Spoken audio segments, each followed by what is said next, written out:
श्रुतिस्मृतिपुराणानाम् आलयं करुणालयं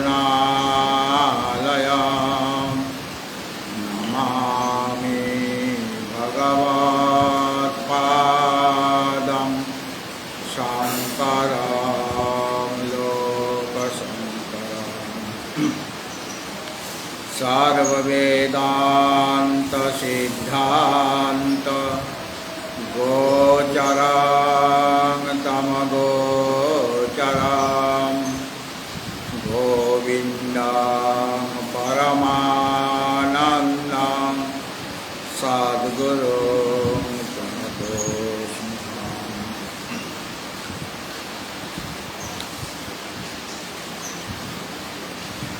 তোমার বই নাই?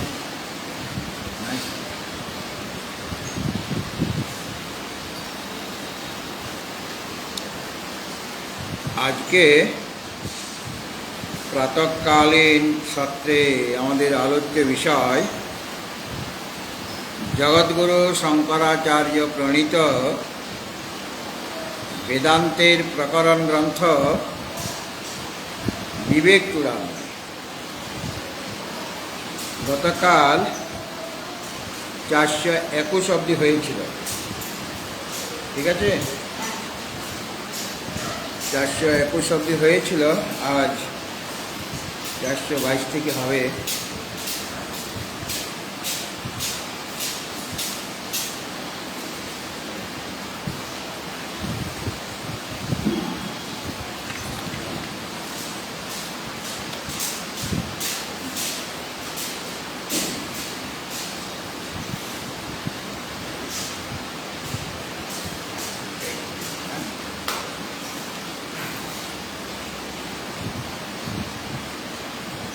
গতকাল বলা হয়েছিল যে জ্ঞান লাভ করার পূর্বে অজ্ঞান অবস্থায় যে সমস্ত অশুভ কর্ম করা হয়, অনেকেই করে অজ্ঞান অবস্থায়, হতেই পারে শুভ কর্মও করেছেন, অশুভ কর্ম করে, দুই রকম কর্মই আছে। পরে যখন মানুষ বিবেক জ্ঞান লাভ করেন তখন তার পক্ষে পূর্বে যে জ্ঞান লাভ করার পূর্বে যে সমস্ত নিন্দিত কর্ম করেছিলেন, সেই নিন্দিত কর্ম করা কি পরে তার পক্ষে সম্ভব হবে? জ্ঞান লাভ করার পরে সম্ভব নয়। অর্থাৎ বিবেকের কত ফল, বিবেক জ্ঞান, তার ফলটা দেখাবার জন্য অবিবেকের ফলটা প্রথমে বললেন। যে অবিবেক থাকলে মানে অজ্ঞান অবস্থায় মানুষ শুভ অশুভ অশুভই করে, মানে অবিদ্যাবশত কামনা জাগে, আর যেমন যেমন কামনা জাগবে সেরকম কর্ম করবে। শুভ কামনা জাগলে শুভ কর্ম করবে, অশুভ কামনা জাগলে অশুভ কর্ম করবে। তো এইগুলি সে করে, জ্ঞান লাভ করার পূর্বে করেছে, অনেকেই সকলেই করে জ্ঞান লাভ করার পূর্বে, অজ্ঞান অবস্থা করতেই পারে। কিন্তু জ্ঞান লাভ হয়ে যাওয়ার পরে সেই সমস্ত কর্মগুলি তিনি আর করবেন, ওই নিন্দিত কর্ম করবেন না। এরপরে বলছেন মানে অবিবেকের ফলটাও বললেন আর বিবেকের ফলটাও বললেন। মানে বিবেকী ব্যক্তি নিন্দিত কর্ম করেন না, বা তিনি ধর্মাধর্মের অতীত হয়ে যান। এখন পরবর্তী যে 442 সংখ্যক শ্লোক, তাতে বলা হচ্ছে বিদ্যা ফলং স্যাদশত নিবৃত্তি।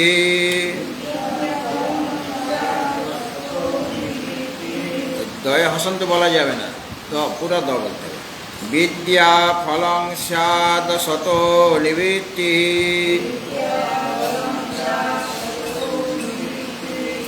প্রবৃত্তিরজ্ঞান ফলং তদীক্ষিতাম। প্রবৃত্তিরজ্ঞান ফলং তদীক্ষিতাম। তজ্ঞা গয়োর্যান মৃগতৃষ্ণিকাদো।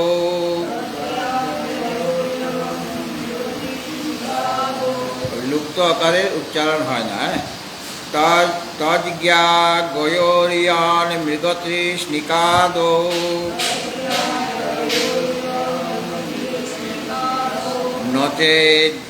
নচেদ বিদাং দৃষ্টফলং কিমস্মাৎ নোচেদ বিদাং দৃষ্টফলং কিমস্মাৎ।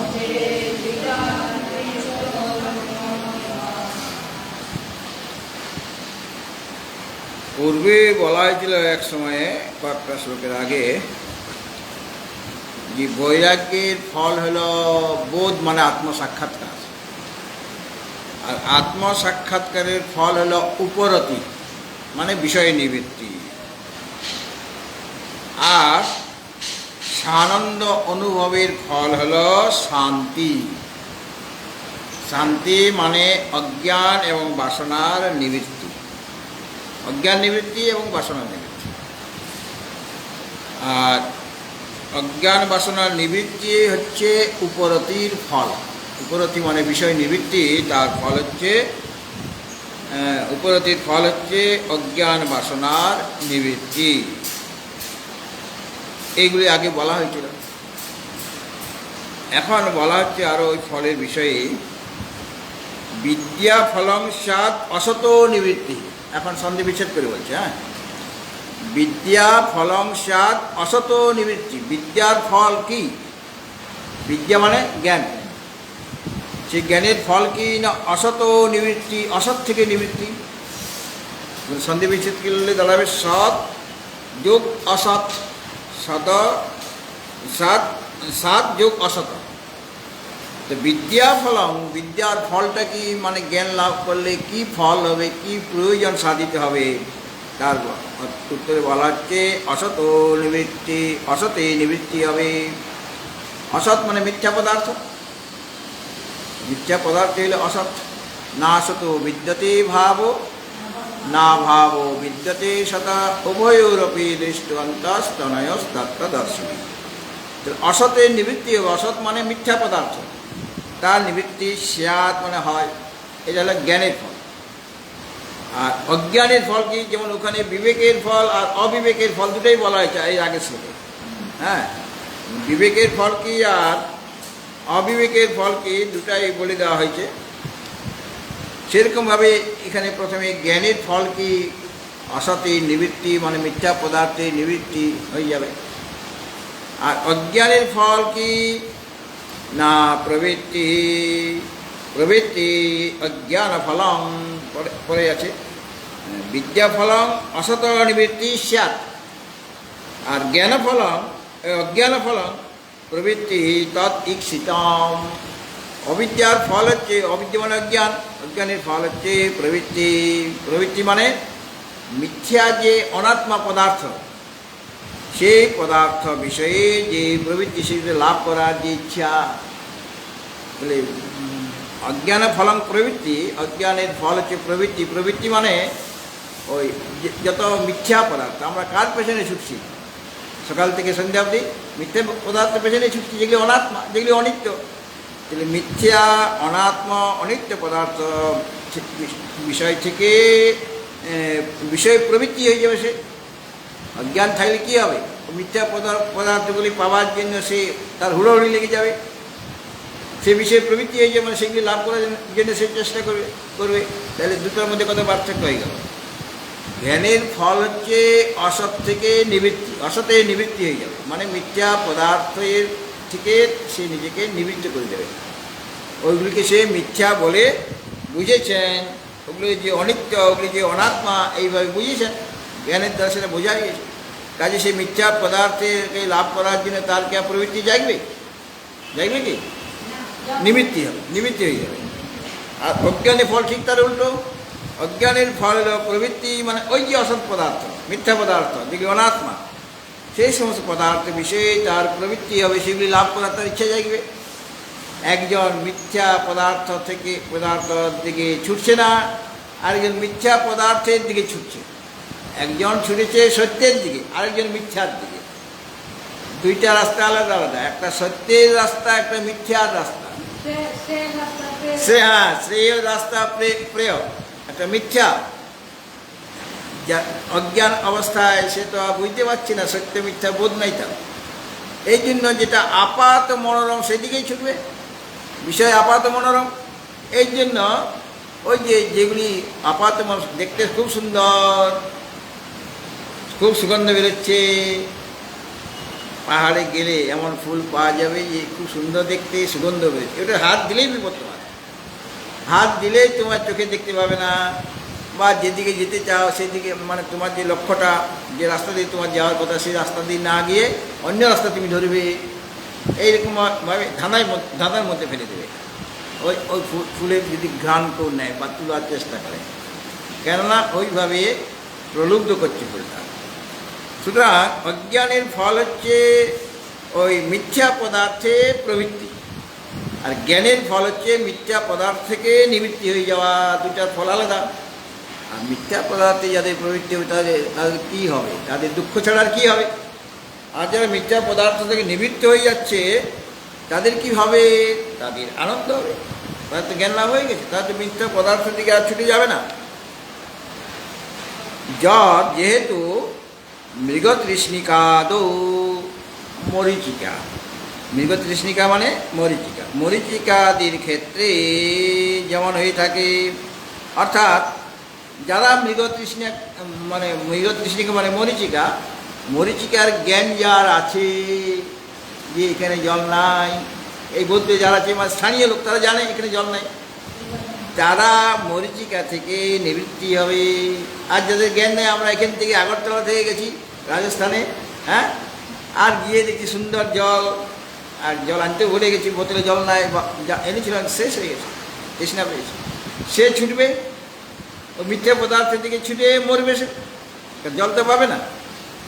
তারপর দেখা যাবে আরেকটু দূরে আরেকটা মরীচিকা আছে, সেখানে ছুটবে। এই করতে করতে বেচারি আগরতলার লোকটা মারাই গেল রাজস্থানে গিয়ে। আর যারা ওই বিষয়ে জ্ঞান আছে তারা ওইদিকে ছুটে থোড়াই ছুটবে।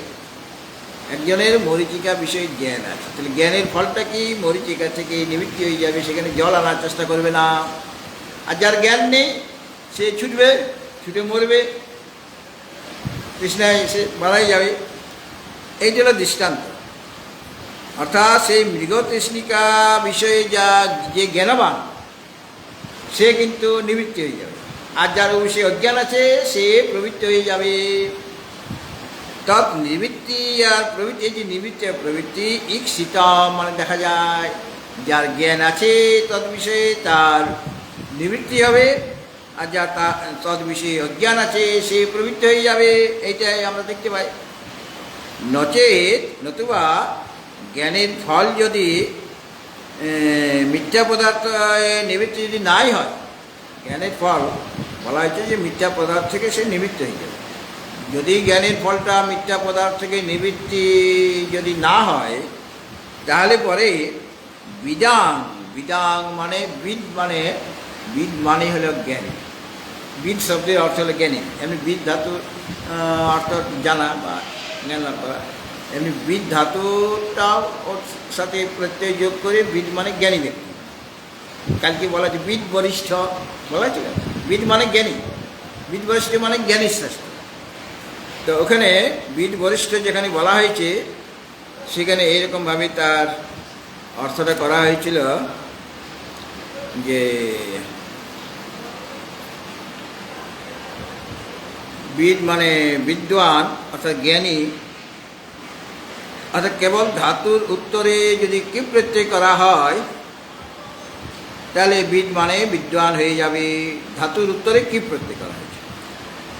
আর এখানে নতুন না, বিদ বরিষ্ঠ মানে বিদন্তি অর্থাৎ যিনি জানেন, এইরকম অর্থে জ্ঞানার্থ যে বিদ ধাতু, বিদ ধাতু হলো জানা মানে জ্ঞান লাভ করা। জ্ঞানার্থ যে বিদ ধাতুর উত্তর কি প্রত্যয় হলে পরে আমার শব্দটা হয়ে যাবে বীজ। কি প্রত্যয় করে শব্দ যেটা হবে বীজ, সেই বীজ শব্দের অর্থ হয়ে যাবে জ্ঞানী। যিনি জানেন তিনি হলেন বীজ। কি প্রত্যয় করে ওটা রূপ পাল্টে যাচ্ছে না, ওটা বিদ মানে জ্ঞানী, আর বিদ বরিষ্ঠ মানে জ্ঞানী শ্রেষ্ঠ। আর এখানে যে বিদাং শব্দটা রয়েছে, বিদ এটা প্রাতিপাদিক হয়ে গেল। তার ষষ্ঠীর বহুবচন বিদাং। হ্যাঁ, ঠিক আছে, ষষ্ঠীর বহুবচনে কী হয়ে গেল? বিদাং। বিদাং মানে জ্ঞানীগণের। ঠিক আছে। অস্মাৎ, অস্মাৎ মানে অস্মাৎ অসত। এই যে অসৎ, অনাত্মা, অনিত্য পদার্থ থেকে, পদার্থের নিবৃত্তি থেকে কিম দৃষ্ট ফলম, কী দৃষ্ট ফল আছে? অর্থাৎ জ্ঞানের ফল হচ্ছে মিথ্যা পদার্থ থেকে সে নিবৃত্ত হবে। হ্যাঁ, এটা জ্ঞানের ফল, মিথ্যা পদার্থ থেকে সে ছুটবে না। আর অজ্ঞানের ফল হচ্ছে মিথ্যা পদার্থে তার প্রবৃত্তি হয়ে যাবে। এই দুটার মধ্যে দুটা পার্থক্য রয়েছে। একজন জ্ঞানের ফল, জ্ঞান ফল হচ্ছে মিথ্যা পদার্থ থেকে নিবৃত্তি হওয়া। আর অজ্ঞানের ফল কি না, মিথ্যা পদার্থে সে প্রবৃত্ত হয়ে যাবে। যেমন মৃগতৃষ্ণিকা প্রভৃতি ক্ষেত্রে দেখা যায়, সেই মিথ্যা পদার্থের জ্ঞানবান আর অজ্ঞানবান, মিথ্যা পদার্থের যার জ্ঞান আছে তার নিবৃত্তি হবে, মরিচিকের দিকে ছুটবে না। আর তৎবিষয়ে যার অজ্ঞান আছে সে প্রবৃত্ত হয়ে যাবে। এটা এরকম দেখা যায়। নতুবা জ্ঞানীগণের মিথ্যা পদার্থের নিবৃত্তি থেকে দৃষ্ট ফল আর কি হতে পারে? দৃশ্য ফল ওটাই যে মিথ্যা পদার্থ থেকে নিবৃত্ত সে হয়ে যাবে, এইটাই দৃষ্ট ফল। মানে আত্মজ্ঞান হলে কি হয়? জ্ঞানের দ্বারা অজ্ঞান নষ্ট হবে, তাই তো? অজ্ঞান এবং অজ্ঞানের কার্য দুটোই নষ্ট হবে। অজ্ঞান থেকে যা কিছু উৎপন্ন হয়েছিল সব নষ্ট হয়ে যাবে। কার দ্বারা? আত্মজ্ঞানের দ্বারা। তাহলে আত্মজ্ঞানের দ্বারা অজ্ঞান দূর হবে, আর অজ্ঞান থেকে যে সমস্ত কার্যাবলী উৎপন্ন হয়েছিল সেগুলো থাকবে। আর মাটি থেকে ঘট, নানা রকম মাটির দ্রব্য উৎপন্ন হয়েছে, মাটিটা যদি নষ্ট হয়ে যায় তাহলে এই কার্যগুলি আর থাকবে? হ্যাঁ, না, মাটিটা যদি তার থেকে নিয়ে নেওয়া হয়, মাটিটা ঘটের মধ্যে মাটিটা নিয়ে নিলাম, ওর মধ্যে মাটিটা নিয়ে নিলাম, তাহলে আর ঘট থাকবে কি? এটা ঠিক। আবার আবার আবার ঘটটা কি? ঘটটা মাটি ছাড়ার কিছু, তার নাম রূপটা মিথ্যা। বাচারম্মনং বিকারো নামধেয়ম মৃত্তিকা ইত্যেব সত্যম। তাহলে আত্মজ্ঞানের কাজ হলো অজ্ঞানকে দূর করা, এবং অজ্ঞানের যে কাজ সেটা দূর হয়ে যাবে, সেটাও থাকবে না। অর্থাৎ অজ্ঞানের কার্য সমস্ত নিবৃত্ত হয়ে যাবে। অজ্ঞান আর অজ্ঞানের কার্য দুটাই মিথ্যা। অজ্ঞানও মিথ্যা, আর মিথ্যা থেকে যা উৎপন্ন হয়েছে সেটাও মিথ্যা। হ্যাঁ, মিথ্যা পদার্থ থেকে যেটা বানানো হয়েছে, যেমন একটা মানে যে কাগজ দিয়ে ভারত সরকার নোট বানায়, সেই কাগজ সে নেয়নি, অন্য কাগজ নিয়েছে, আর তাতে ছাপ মারছে, মেশিনের ছাপ মেরে দিচ্ছে। 100 টাকা, 500 টাকা, 1000 টাকা, ভুল করে একজন 2500 টাকা নোট ছেপে ফেলেছে, 2500, সেটা তো ভারতবর্ষে নাই। তো ওগুলো তো সব মিথ্যাই, কাগজটাও মিথ্যা, মানে ওটা আসল কাগজ নয়, আর ছাপানোটাও মিথ্যা। ওইগুলি মানে কারণটা যদি মিথ্যা হয় তাহলে কার্যটাও মিথ্যা হয়ে যাবে। তো কারণটা কি? অজ্ঞান। এই সমস্ত জগৎ প্রপঞ্চের কারণ কি? অজ্ঞান। সেই অজ্ঞান নিজেই মিথ্যা। তো সেই অজ্ঞান রূপ যে কারণ থেকে যে কার্য উৎপন্ন হবে সেগুলোও মিথ্যা হয়ে যাবে, সেগুলো অসৎ হয়ে যাবে। সুতরাং মিথ্যা পদার্থে নিবৃত্তি হচ্ছে আত্মজ্ঞানের ফল। অজ্ঞান দূর হবে, আর অজ্ঞানের কার্যে যে মিথ্যা পদার্থ সেগুলো দূর হবে। এখানে অসৎ শব্দের অর্থ মিথ্যা বলে বুঝতে হবে। হ্যাঁ, যাও। তো অসৎ মানে এখানে অলিক নয়। অলিক মানে বন্যাপুত্র, সহসিংহ, ওগুলো অলিক, ওটার কোনো সত্তাই নেই। কিন্তু জগতের তো একটা সত্তা আছে, ব্যবহারিক সত্তা আছে। তো কিন্তু শশসিংহে কি ব্যবহারিক একটা সত্তা আছে? আকাশ কুসুমে ব্যবহারিক একটা সত্তা আছে? নাই। এই জিনিসগুলিকে অলিক বলা হচ্ছে, মানে ওটা একটা শব্দ মাত্র আছে, কিন্তু পদার্থ কোনো অবস্থাতেই থাকে না। কিন্তু জগৎ তো আছে, মানুষজন তো আমরা দেখতে পাচ্ছি, কাজে এটার একটা ব্যবহারিক সত্তা আছে। এটা ব্যবহারিক সত্তা আছে বলে এটা হলো মিথ্যা, অলিক নয়। মানে জিনিসটা তো আমরা দেখতে পাচ্ছি, একটা ঘর তো দেখতে পাচ্ছি, মঠ দেখতে পাচ্ছি, মন্দির দেখতে পাচ্ছি, তাহলে এটা একটা ব্যবহারিক সত্তা আছে। এইগুলিকে এখানে যদিও অসৎ শব্দ প্রয়োগ করা হয়েছে, অসৎ শব্দের অর্থ সাধারণত অলিক হয়, কিন্তু এখানে অসৎ মানে মিথ্যা। একই শব্দ বিভিন্ন ভিন্ন প্রসঙ্গক্রমে ভিন্ন ভিন্ন অর্থে প্রয়োগ করা হয়। যেহেতু এদিকে আত্মা সৎ, এই যে বাকি সব অসৎ, এই অর্থে আত্মাকে সৎ বলা হয়েছে। আর সৎ থেকে ভিন্ন যত পদার্থ সব অসৎ, মানে সব মিথ্যা। এখানে এইভাবে অসতে অর্থাৎ মিথ্যা পদার্থে প্রবৃত্তি যেটা সেটা অজ্ঞানের ফল। অজ্ঞান অবস্থায় কী হবে? তো মিথ্যা পদার্থে আমার প্রবৃত্তি হয়ে যাবে, সেইগুলি লাভ করার জন্য আমি চেষ্টা করে থাকি। আর এইগুলি অধিকাংশ লোক ওই মিথ্যা পদার্থকে সংগ্রহ করেই সে আনন্দ পাচ্ছে। তাহলে এত যে ধনী ব্যক্তি রয়েছে তাদের কাছে আসলে এত তাদের আনন্দ যে হচ্ছে, কি আছে তাদের কাছে? অনেকগুলি মিথ্যা পদার্থ আছে, তারা সংগ্রহ করে রেখেছে অনেক মিথ্যা পদার্থ। আর যারা জ্ঞানী পুরুষ তাদের কাছে একটি বস্তু আছে, সৎ পদার্থ, সত্য পদার্থ। কে ধনী? ধনীটাকে যে সৎকে আঁকড়ে ধরে রেখেছে সে ধনী, নাকি যে মিথ্যা পদার্থগুলি ধরে রেখেছে ওইগুলোতে টিকবে না, এই আছে তো এই নেই। আর যে ধরে রেখেছে এইগুলি আমার, এই সম্পত্তি আমার, যে ধরে রেখে সেই ফুটুস হয়ে যাবে, মানে সেও মারা যাবে।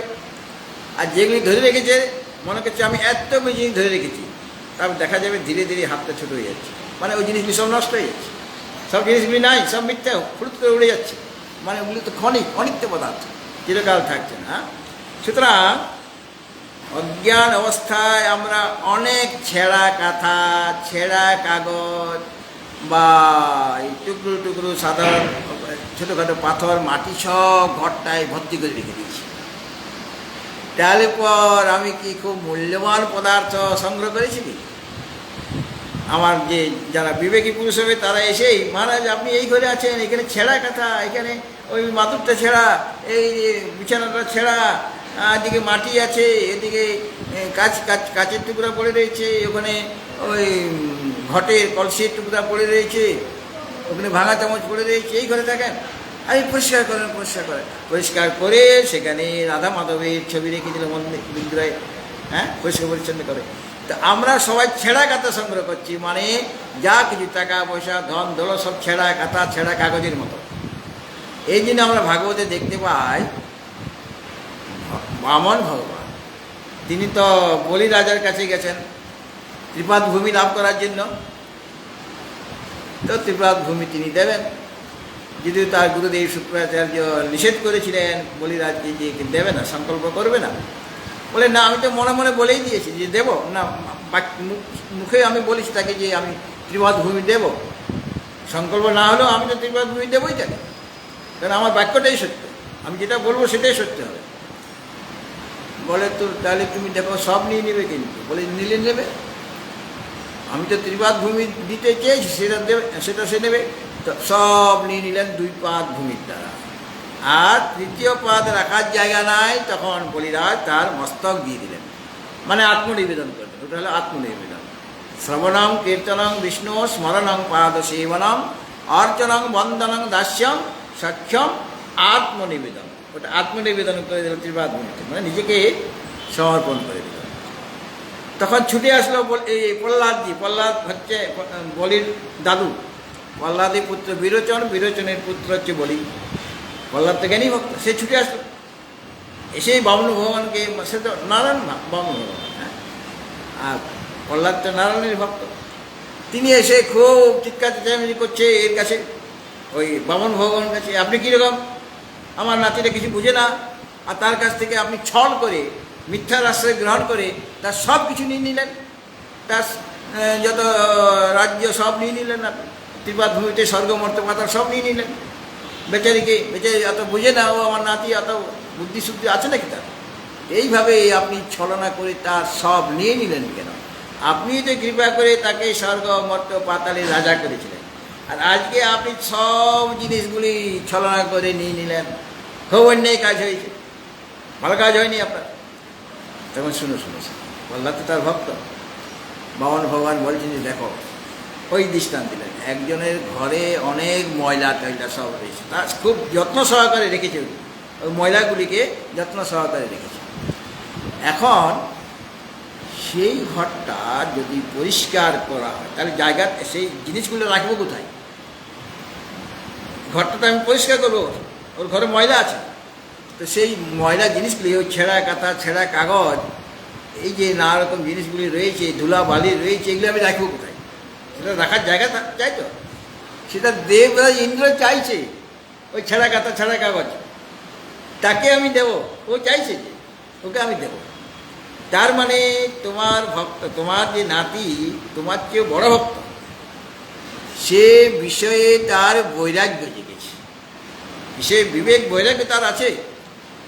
এই জন্য কৃপা করে, ছলনা করে নয়, কৃপা করে আমি তার সমস্ত যা কিছু মিথ্যা পদার্থ, যা কিছু অসৎ পদার্থ, যা কিছু অনিত্য পদার্থ, এইগুলিকে আমি সব সাফ করে দিলাম তার ঘর থেকে, সবগুলি নিয়ে নিলাম।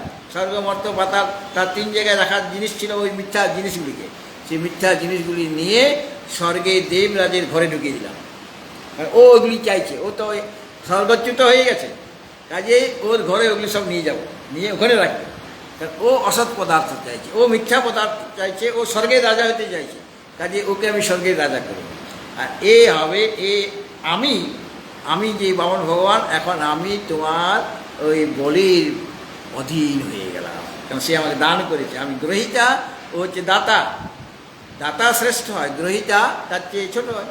দাতা উপরে থাকে, তবে গিয়ে তো চায়ের, আমি কেটলি থেকে চাটা ঢালছি, যে দাতা কেটলিটা সে উপরে আছে, আর গ্রহিতা যে কাপটার নিচে আছে। তো গ্রহিতা একটু নিকৃষ্ট হয়, সে নিচু স্তরের, আর দাতা উপরের স্তরের।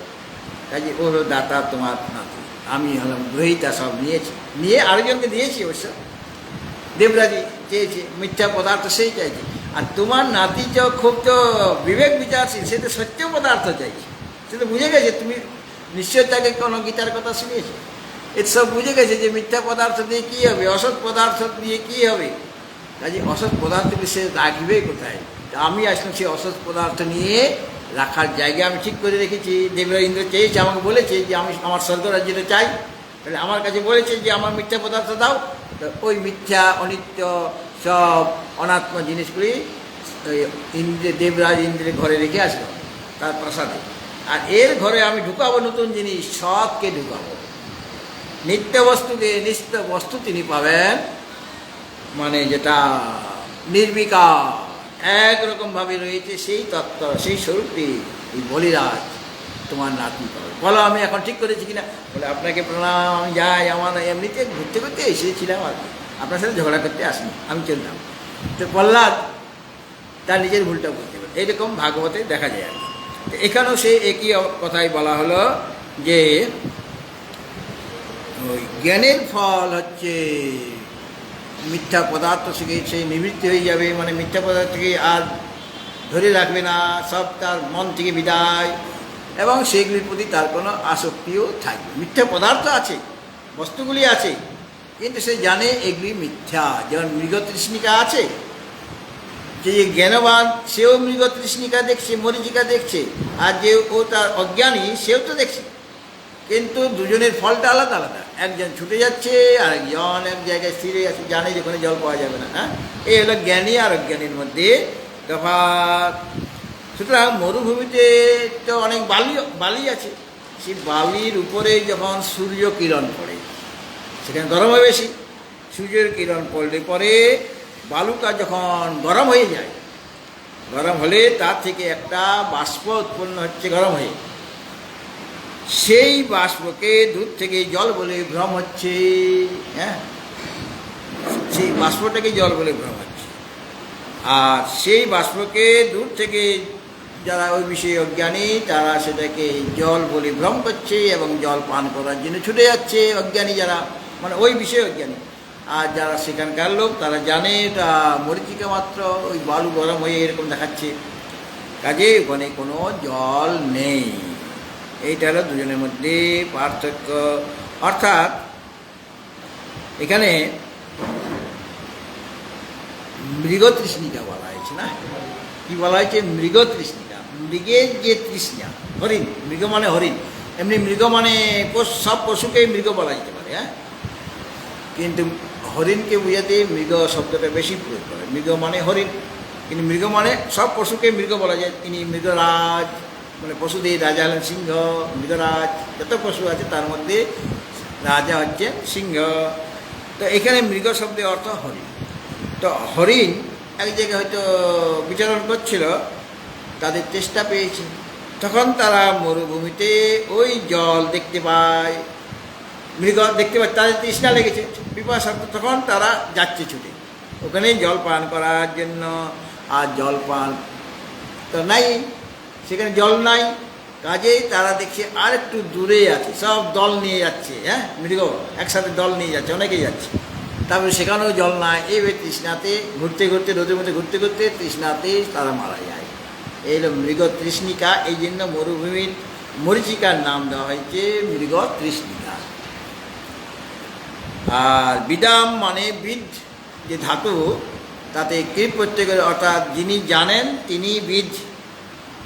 বিদ শব্দের অর্থ হয়ে গেল জ্ঞানী। যেমন পাপম মানে যখন কৃপলিঙ্গ থাকি, পাপম মানে পাপ কাজ, আর যখন পাপ পুংলিঙ্গ করে দেব তখন হয়ে যাবে পাপী। কীভাবে এই অর্থটা হয়ে গেল? একই শব্দ পাপ, বলে ওখানে পাপ অস্য অস্তি ইতি পাপ, মানে পাপী হয়ে গেল, মানে ওখানে ওই অ বা অচ প্রত্যয় হয়ে গেল, শব্দটা পরিবর্তন হচ্ছে না, হ্যাঁ, কিন্তু একটা প্রত্যয় ঢুকে গেছে। পাপ অস্য অস্তি ইতি পাপ, তখন পাপই হয়ে গেল। আর যখন ওই অচ প্রত্যয় হবে না, তখন পাপম হবে। পাপম মানে পাপ কার্য, হ্যাঁ, ঠিক আছে। अस्मात् असन्निमित्ति। एरपरটা अज्ञान हृदय ग्रंथेर 423 देखो।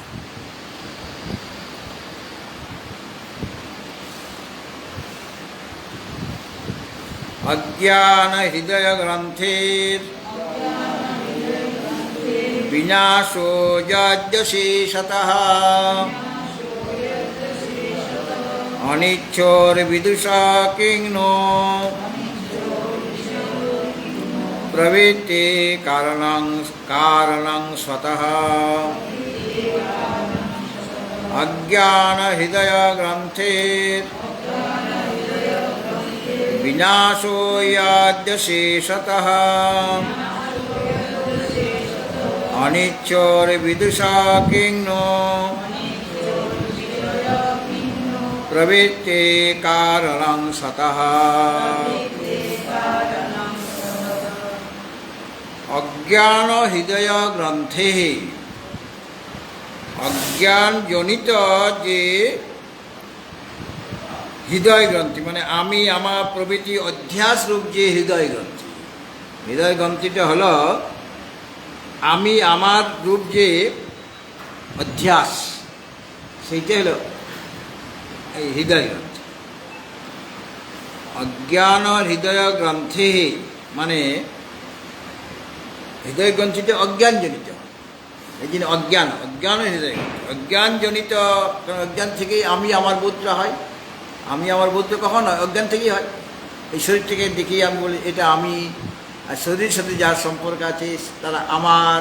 এই আমি আমার যে বোধটা অধ্যাস, কেননা দেহের মধ্যে আমি অহং বুদ্ধিটা করে দিয়েছি, দেহের মধ্যে আমার অহং বুদ্ধি হয়েছে, মানে অধ্যাস করা হয়েছে, আত্মাকে অধ্যাস করা হয়েছে শরীরের মধ্যে, কাজে এটা অধ্যাস। তাহলে অজ্ঞান জনিত আমি আমার প্রভৃতি যে অধ্যাস রূপ যে হৃদয় গ্রন্থি, ওই যে আমি আমার বলছি এটাই হলো হৃদয় গ্রন্থি। যদি অশেষত বিনাশ, ওই যে হৃদয় গ্রন্থির যদি অশেষত মানে সম্পূর্ণরূপে তার যদি বিনাশ হয়ে যায়, সম্পূর্ণরূপে বিনাশ মানে বাসনার সাথে বিনাশ, হৃদয় গ্রন্থির বাসনার সাথে বিনাশ। এই আমি আমার তার পেছনে আছে বাসনা, বাসনার সহিত যে হৃদয় গ্রন্থি মানে আমি আমার ভাব, তার যদি বিনাশ হয় দাদা, তাহলে পর অনিচ্ছ বিদুষ, সর্বত্র অনিচ্ছ মানে শব্দটা হলো অনিচ্ছু, যার ইচ্ছা নাই। জিজ্ঞাসু, যেমন জিজ্ঞাসু মানে জিজ্ঞাসা যে করে তাকে জিজ্ঞাসু বলা হয়, সেরকম ইচ্ছু মানে যে ইচ্ছা করে তাকে প্রত্যয় করা হয়েছে, তাকে বলা হচ্ছে ইচ্ছু মানে ইচ্ছাকারী। ইচ্ছু শব্দের অর্থ কি? ইচ্ছাকারী। যে ইচ্ছাকারী নয়, ন ইচ্ছু অনিচ্ছু, সেই অনিচ্ছু শব্দের ষষ্ঠীর এক বচন হয়ে গেল অনিচ্ছ। হ্যাঁ, তো অনিচ্ছ মানে ইচ্ছা রহিত যিনি, ইচ্ছারহিত বিদুষ, ইচ্ছারহিত যে জ্ঞানী ব্যক্তি, যার কোনো ইচ্ছা নেই, তিনি স্বতঃ মানে স্বাভাবিকভাবে প্রবৃত্তি কারণং কিংনো, অর্থাৎ প্রবৃত্তির কারণ কি থাকে তাদের? যারা জ্ঞানী ব্যক্তি তাদের কি প্রবৃত্তির কোনো কারণ থাকে? তারা যে মানে অজ্ঞানী ব্যক্তি যেমন মিথ্যা বিষয়ে প্রবৃত্তি হচ্ছে, জ্ঞানী পুরুষের ও মিথ্যা পদার্থে প্রবৃত্তি হওয়ার কি কোনো কারণ আছে? কোনো কারণ নেই। অর্থাৎ অজ্ঞানজনিত অধ্যাসের যদি বাসনার সহিত বিনাশ হয়ে যায়, অজ্ঞানজনিত অধ্যাস মানে ওটা হলো হৃদয় গ্রন্থি। অজ্ঞান হৃদয় গ্রন্থে, অজ্ঞানজনিত আমি আমার প্রভৃতি বাসনারূপ যে হৃদয় গ্রন্থি, সেই হৃদয় গ্রন্থির যদি বিনাশ হয়ে যায় সমূলে, মানে অশেষণ বিনাশ, ওই হৃদয় গ্রন্থির অশেষণ বিনাশ মানে বাসনা সহিত যদি তার বিনাশ হয়ে যায়, তাহলে পরে যদি ওই রকম কাজটা হয়, অর্থাৎ বাসনার সহিত ওই হৃদয় গ্রন্থির বিনাশ হয়ে গেল।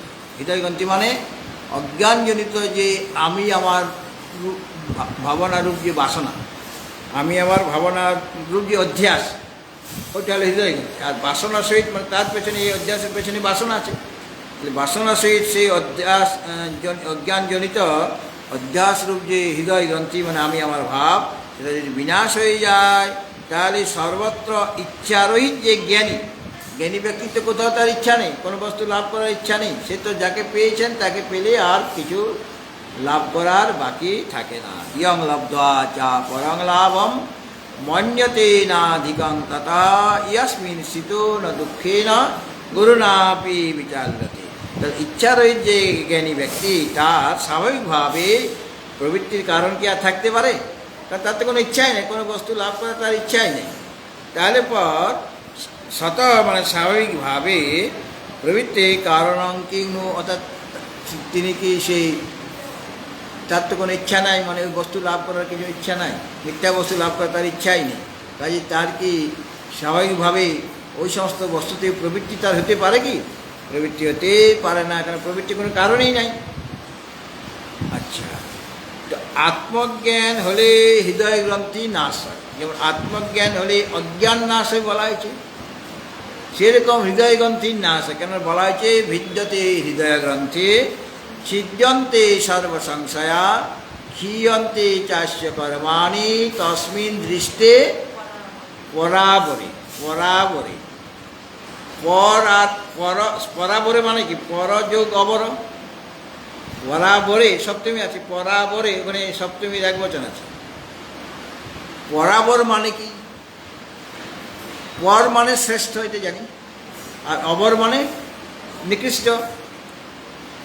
তো আমাদের এই জাগতিক দৃষ্টিতে, মানে এই মায়িক দৃষ্টিতে, মায়া জগতে সবচেয়ে শ্রেষ্ঠ বস্তুকে, শ্রেষ্ঠ প্রাণীকে ব্রহ্মাজি।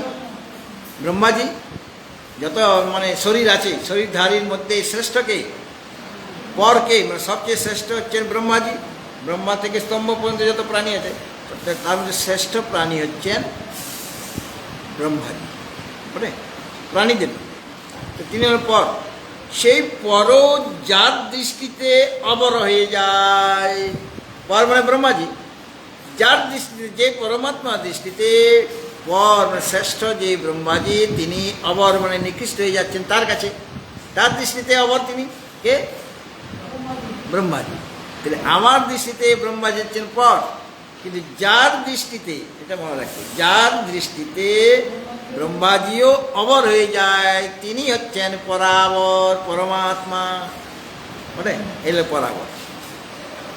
কোথা যে পরাৎ পর, কোথাও পরাবর শব্দ আছে, কোথাও পরাৎ পরং পুরুষং উপৈতি দিব্যম যথা নদ্য সংযমানা সমুদ্রে অস্তং গচ্ছন্তি নাম রূপে বিহায় তথা বিদ্বান নাম রূপাৎ বিমুক্ত পরাৎ পরং পুরুষং উপৈতি দিব্যম। পরাৎ পর শব্দটা আছে, এই পর অপেক্ষাও পর, পর মানে ব্রহ্মাজি, তা তৎ অপেক্ষাও শ্রেষ্ঠ যিনি, তিনি সেই পরমাত্মা। তাহলে পরাৎপর হয়ে গেল কিন্তু। পরাৎপরও যা, আর পরাবর অর্থ সেই একই। পরাৎপর মানে পর অপেক্ষাও তিনি শ্রেষ্ঠ, আর পরাবর মানে যার দৃষ্টিতে পর যে ব্রহ্মা, তিনি নিকৃষ্ট হয়ে যান, তিনি হলেন পরাবর, পরমাত্মা। আচ্ছা, উত্তম মানে কি শ্রেষ্ঠ, আর অনুত্তম মানে কি হবে বলো? অনুত্তম মানে কি হবে? উত্তম মানে শ্রেষ্ঠ, উত্তম মানে যে শ্রেষ্ঠ, আর অনুত্তম মানে কি? অধম। অধম বলবো তো, অধম একটা অর্থ, না উত্তম অনুত্তম। কিন্তু আমি যদি বলি ন নাস্তি উত্তম যস্মাৎ, যা থেকে আর উত্তম নেই, তখন তার অর্থ হয়ে যাবে উত্তম গুণের মধ্যে শ্রেষ্ঠ। হ্যাঁ, যার দৃষ্টিতে আর কোনো উত্তম নেই। নাস্তি উত্তম যস্মাৎ, ওটা তো নটা আমি লাগালেন তো, তুমি ন উত্তম অনুত্তম বলে দিলে, তার মানে যে উত্তম নয়। তাহলে আমি বলবো যে নাস্তি উত্তম যস্মাৎ, যার থেকে আর উত্তম কেউ নেই। তাহলে অনুত্তম মানে শ্রেষ্ঠ উত্তম, উত্তম শ্রেষ্ঠ, উত্তমের মধ্যে যত উত্তম পদার্থ আছে তার মধ্যে যিনি শ্রেষ্ঠ। একটা অর্থ হয়ে গেল অধম, আরেকটা অর্থ হয়ে গেল সর্বাপেক্ষা শ্রেষ্ঠ। তুমি সমাস কি করছো সেটা দেখতে হবে। যদি নয় সমাস করো তাহলে পর হয়ে যাবে অধম, আর যদি বহুব্রী সমাস করে দিলে তখন অর্থ হয়ে যে উত্তম শ্রেষ্ঠ, উত্তমের মধ্যেও যে সর্বশ্রেষ্ঠ। আমি বাঁকুড়াতে একটা মোটর সাইকেলে করে যাচ্ছি, পেছনে বসে আছি, সামনে আরেকজন বসে আছে। যে ছেলেটি যাচ্ছে আমাদের গুরু ভাই, তাকে তোমরা অনেকে চিনেও থাকবে, আমি নামটা বলবো না। তো সে আমাকে বলছে, বলে বাহ বাহ বাহ, আপনাকে, আমাকে বলছে আপনাকে দেখতে যা হয়েছে না, উত্তমের ছোট ভাই আপনি,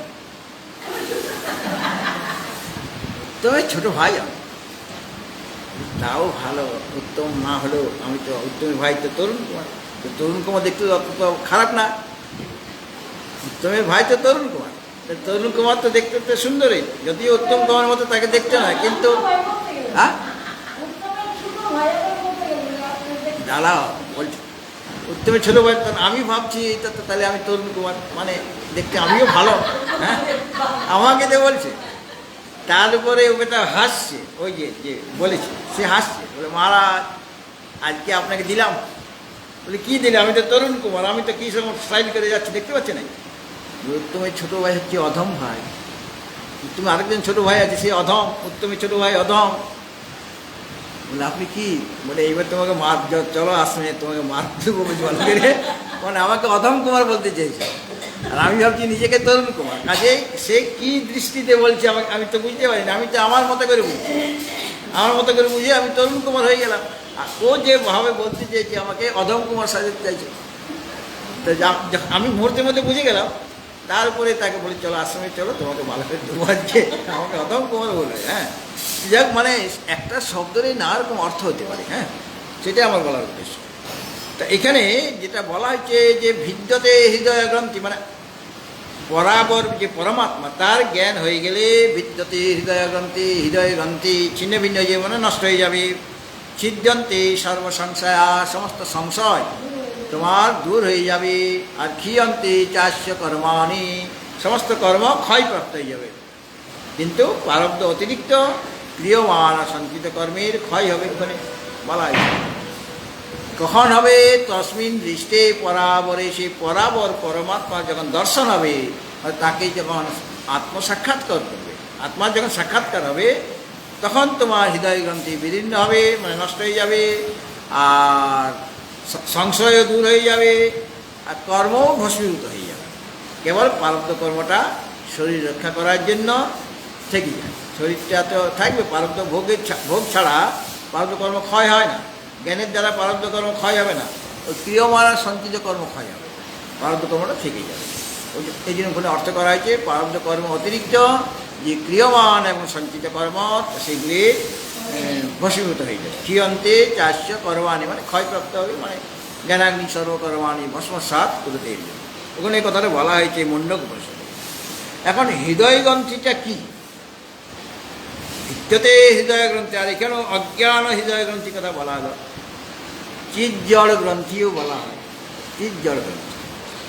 আমি আমার, হৃদয় গ্রন্থিটা হচ্ছে আমি আমার এইরকম অধ্যাস, অহংকার, অন্তঃকরণ সহিত যে আত্মা তাদাত্ম অধ্যাস হচ্ছে, অর্থাৎ অহংকার বা অন্তঃকরণের সাথে আত্মার যে তাদাত্ম অধ্যাস হচ্ছে এবং এটা সম্বন্ধ অধ্যাস, এটাকে বলা হচ্ছে চিৎ জড় গ্রন্থি। হৃদয় গ্রন্থিটাকে বলা হচ্ছে চিৎ জড় গ্রন্থি, এটাকে হৃদয় গ্রন্থি বলা হচ্ছে। অর্থাৎ চিতের সাথে অচিতের মানে অধ্যাস হয়ে গেছে। চিত হলো আত্মা আর অচিত হলো দেহটা, জড়। কিন্তু দেহটাকে আমি চিত বলে মনে করছি, কখনো দেহের মধ্যে চিতের আরোপ হয়ে যাচ্ছে। দেহটা তো জড়, কিন্তু ওকে চেতন বলে মনে করছি। চিতের যে ধর্ম সেটা দেহের মধ্যে এসে গেছে। আবার চিত হলো অনন্ত, সেই চিতে আমি দেহের অধ্যাস করেছি, তাহলে ওই চিতটাকে আমি অবচ্ছিন্ন করে ফেলছি। হ্যাঁ, এইভাবে দুজনের মধ্যে চিত আর অচিতের পরস্পর একজনের ধর্ম আরেকজনের ধর্মের মধ্যে চলে যাচ্ছে। এটাকেই বলা হয়েছে চিৎ জড় গ্রন্থি। চিত আর জড় এক হয়ে গেছে, দুটা মিলে গেছে। এটাকেই বলা হচ্ছে অধ্যাস হচ্ছে। তো ভাষ্যকার কোথাও কোথাও অবিদ্যা প্রত্যয় বলেছেন এই হৃদয় গ্রন্থি। হৃদয় গ্রন্থিকে অবিদ্যা প্রত্যয়া বলেছেন। অর্থাৎ এই অবিদ্যা প্রত্যয় মানে অবিদ্যাজনিত যে প্রত্যয় জ্ঞান। হ্যাঁ, হৃদয় গ্রন্থিকে বুঝাবার জন্যই ভাষ্যকার কি বলেছেন, আর একটি নতুন শব্দ বলেছেন যে অবিদ্যা প্রত্যয়া প্রত্যয়। তো এটা কেন বললেন? অবিদ্যা প্রত্যয় মানে হচ্ছে অবিদ্যাজনিত যে প্রত্যয় মানে জ্ঞান। প্রত্যয় শব্দের অর্থ হল জ্ঞান। অবিদ্যাজনিত যে জ্ঞান, অবিদ্যাজনিত জ্ঞান সেটা কি সত্যিকারের জ্ঞান হবে? ভ্রমজ্ঞান হবে। অবিদ্যাজনিত জ্ঞানটা ভ্রমজ্ঞান হবে। মূল যে অবিদ্যা বা অজ্ঞান, সেই অজ্ঞানে এই আমি আমার এই অধ্যাসের কারণ, মূল যে অজ্ঞান, তার জন্যই অহং, এই দেহটাকে দেখে অহং অহং আমি করছি। অহং কৃষ্ণ, অহং গৌর, অহং স্থূল, অহং কৃষ্ণ, এই দেহটাকে দেখে তো বলছি। অহং তো অচিত, চিত, আর দেহটা হলো অচিত। তো চিত আর অচিতের, চিত আর জড়ের মধ্যে গ্রন্থি লেগে গেছে, একটাতে আরেকটা আমি বুঝছি। তো এইটাই হলো মূল অবিদ্যা বা অজ্ঞানে এই আমি আমার যে ভাবটা, শরীরটাকে দেখে আমি বলছি আমি, এরা সব আমার, এই বস্তুটা আমার, ওই প্রিয়জন আমার, এরকম বলি কিনা? এই আমি আমার যে ভাবটা আসছে আমাদের, সেটা ওই অবিদ্যার জন্যই এইরকম অধ্যাসটা হচ্ছে। অবিদ্যার জন্যই তো অধ্যাসটা হচ্ছে। শরীরকে আমি আত্মা বলে মনে করছি, অহং বলে মনে করছি। এই জন্য এখানে অজ্ঞান হৃদয় গ্রন্থি বলা হয়েছে। হৃদয় গ্রন্থির আগে অজ্ঞান লাগিয়ে দিচ্ছে, কারণ অজ্ঞান জনিত হলো হৃদয় গ্রন্থি। হৃদয় গ্রন্থি এই যে আমি আমার ভাবটা, এটা কোথা থেকে আসছে? ওই অজ্ঞান থেকে, মূল অজ্ঞান থেকে এই হৃদয় গ্রন্থি মানে আমি আমার ভাবটা উৎপন্ন হচ্ছে। অজ্ঞান জনিত বা অজ্ঞান প্রয়োজ্য যে হৃদয় গ্রন্থি, মাঝখানে জনিত ছিল, অজ্ঞান জনিত হৃদয় গ্রন্থি। জনিত শব্দটা চলে গেল, অজ্ঞান হৃদয় গ্রন্থি, মধ্যপদ লোভী কর্মধারী সমাস হয়ে গেল। হ্যাঁ, অজ্ঞান হৃদয় গ্রন্থি মানে অজ্ঞান জনিত হৃদয় গ্রন্থি। তো জনিত যে মাঝখানে ছিল তার লোপ হয়ে গেল। লোপ হলে সমাসটি কি হলো? মধ্যপদ লোপী কর্মধারায় সমাস। আর অশেষত মানে সম্পূর্ণরূপে, এখানে বলেছেন অশেষত নাশ, যদি অশেষত বিনাশ, তো অশেষ মানে পূর্ণরূপে, শেষ মানে অংশ, আর অশেষ মানে পূর্ণ। অশেষত মানে পূর্ণরূপে, সম্পূর্ণরূপে। অর্থাৎ অধ্যাসের বাসনা সহিত যে অধ্যাস, অধ্যাসের নাশ মানে বাসনা সহিত যে অধ্যাস, সেই অধ্যাস মানে তার মূল যে বাসনা, অবিদ্যা থেকেই বাসনা জাগে, আর বাসনা থেকেই অধ্যাসটা হয়েছে। বাসনার সহিত অধ্যাসে নাশ হলে, অর্থাৎ অধ্যাসরূপ হৃদয় গ্রন্থি নাশ হলে, অধ্যাসরূপ যে হৃদয় গ্রন্থি মানে অজ্ঞানজনিত যে হৃদয় গ্রন্থি, যেটা অধ্যাসরূপ মানে একটাতে আরেকটা আরোপ হয়ে গেছে, ওই হৃদয় গ্রন্থি যদি নাশ হয়, তাহলে জ্ঞানের কি আর কোনো ইচ্ছা থাকবে? কোনো বাহ্য বস্তু লাভ করার তার ইচ্ছা জাগবে কি? জাগবে না, কারণ তার সব পাওয়া হয়ে গেছে, তার কোনো অভাব নাই। যাদের অভাব আছে তাদের কোনো কিছু লাভ করার ইচ্ছা জাগে, যাদের অভাব আছে। আর যাদের অভাব মিটে গেছে, পূর্ণ যিনি হয়ে গেছেন, তার মনে কি কোনো ইচ্ছা জাগে? কোনো বস্তু লাভ করার কি ইচ্ছা জাগবে? জাগবে না। যেহেতু ইচ্ছা বা কামনা সেটা কোথা থেকে হচ্ছে? কামনাটা ওই অবিদ্যা, কাম কর্ম, অবিদ্যা থেকেই ওই কামনাটা জাগে বা ইচ্ছা জাগে, অবিদ্যা থেকে। অবিদ্যায় যখন নাই তখন কামনা থাকবে কোথা থেকে? কামনা থাকতে পারে না। আর জ্ঞানী ব্যক্তির অজ্ঞানবশত অজ্ঞান নিবৃত্তি হয়ে যাওয়ার আর ইচ্ছা হয় না। তার তো জ্ঞানী ব্যক্তি তো আত্মজ্ঞান হয়ে গেছে, তার তো আত্মজ্ঞান হয়ে গেছে। যেহেতু তার আত্মজ্ঞান হয়ে গিয়েছে, অজ্ঞানবশত না, আত্মজ্ঞান বশত।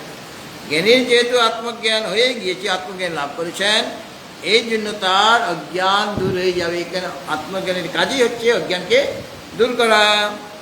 তো অজ্ঞান যদি নিবৃত্ত হয়ে যায় তাহলে আর কি কোনো ইচ্ছা জাগবে, কামনা জাগবে? কারণ অবিদ্যা থেকেই কামনা জাগে, আর কামনা হলেই কর্ম করতে হয়, আর কর্ম করলেই তার ফল জন্ম। কর্ম করলে তার ফলটা কী হবে? শুভ শুভ অনুসারে জন্ম হবে। কিন্তু যার অজ্ঞানই নেই, অজ্ঞানটা আত্মজ্ঞানের দ্বারা যার নিবৃত্ত হয়ে গিয়েছে, তার আর ইচ্ছা থাকবে না। সুতরাং জ্ঞানী হচ্ছেন অনিচ্ছু। অনিচ্ছু মানে ওই মিথ্যা যে পদার্থ লাভ করার ইচ্ছা তার মনে নেই। না ইচ্ছু অনিচ্ছু। ইচ্ছু মানে যার ইচ্ছা আছে। কী ইচ্ছা? বিষয় লাভ করার ইচ্ছা, সে হলো ইচ্ছু। আর অনিচ্ছু মানে বিষয় লাভ করার ইচ্ছা যার নেই। কার নেই এই ইচ্ছা? জ্ঞানী ব্যক্তি। কারণ সে তো জানে, তার তো অজ্ঞান দূর হয়ে গেছে, সে তো আসল বস্তুটা এখন বুঝতে পারছি।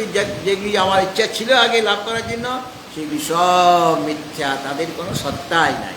পরমাত্মা সত্তা অতিরিক্ত এদের কোনো নিজস্ব কোনো সত্তা নাই, তাদের নিজস্ব কোনো সত্তা নেই। পরমাত্মা সত্তার দ্বারাই এরা সব সত্তাবান, এবং সেগুলিকে তিনি যখন মিথ্যা বলে বুঝেছেন, কাজে সেগুলি লাভ করার ইচ্ছা আর জ্ঞানী ব্যক্তির থাকে না। এই জন্য ওইখানে বলছে অনিচ্ছু বিদুষৎ। যারা জ্ঞানী পুরুষ তারা অনিচ্ছু, মানে বিষয় লাভ করার ইচ্ছা তাদের মনে থাকে না। আর ইচ্ছা না হলে কর্ম বা বিষয় প্রবৃত্তি হবে না। যার ওই বিষয়গুলি লাভ করার ইচ্ছা আছে তাকে কর্ম করতে হবে। কাজ করলে তবে তো সেই বিষয়টা লাভ হবে। তুমি কোনো কর্ম ছাড়াই তুমি কি লোকের জিনিসগুলি কেড়ে খেয়ে নেবে? তা তো পারবে না। তো কোনো একটা জিনিস তোমার দেখেছ, ওটা আমার চাই, তখন তোমাকে কর্ম করতে হবে, কাজ করতে হবে, অর্থ সংগ্রহ করতে হবে, তবে তো তুমি ওটা কিনতে পারবে। তোমার পকেটে টাকা নাই, কিছু নাই, তুমি অলস ব্যক্তি, কাজকর্ম কোনো দিনই করো না, তোমার পকেট সবসময় খালি, ঘরের মাঠ হয়ে আছে। তো তুমি কী করে ভাবছো যে অমুক অমুক বস্তুগুলো আমি কিনবো? তাহলে চুরি চাবাটি করতে হবে তোমাকে, তাছাড়া ওই বস্তুগুলি পাবে কম থেকে। কিন্তু এই যে বিষয়গুলি, সেইগুলি তো জ্ঞানীর ব্যক্তির দৃষ্টিতে সব মিথ্যা। তো যে বস্তুর প্রতি একদিন সে ছোটাছুটি করেছিল জ্ঞান লাভ করার পূর্বে, এখন সে বুঝতে পেরেছে এগুলি সব মিথ্যা। কাজে মিথ্যা বস্তু লাভ করার কোনো ইচ্ছা তাদের মনে যেহেতু জাগে না, আর জাগে না বলেই সেই বস্তু লাভ করার জন্য, লাভ করতে যে কর্মটা করতে হয়তো সেই কর্মটাও করবে না, সে কর্মে প্রবৃত্তি হবে না, কর্ম থেকে নিবৃত্তি হয়ে যাবে।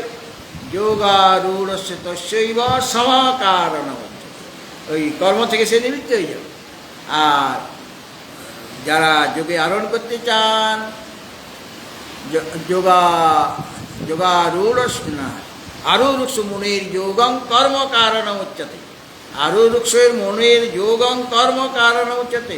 যোগারূঢ় হতে গেলে, যোগে আরোহণ করতে গেলে তোমাকে কর্মে প্রবৃত্তি হতে হবে, কর্ম করতে হতো, মানে সাধনা করতে হবে, তবে গিয়ে তুমি যোগে আরোহণ করতে পারো। আর যারা যোগারূঢ় হয়ে গিয়েছেন, যোগারূঢ়স্য তস্য, যারা আগে যোগারোহণ করার জন্য যাদের কাছে কর্মটা কারণ ছিল, মানে কর্মটাই সাধন, মানে কর্মযোগ বা নিষ্কাম কর্মযোগটাই যার সাধন ছিল, এখন যোগারূঢ় হয়ে গিয়েছেন। যোগারূঢ় হয়ে গেলে সমকারণ উচ্চতে। সম মানে ওই কর্ম থেকে নিবৃত্তি। আগে কর্মের প্রবৃত্তি হয়েছিল, এখন কর্ম থেকে নিবৃত্তি হতে হবে। আর কোনো তোমার কর্ম করার প্রয়োজন নাই।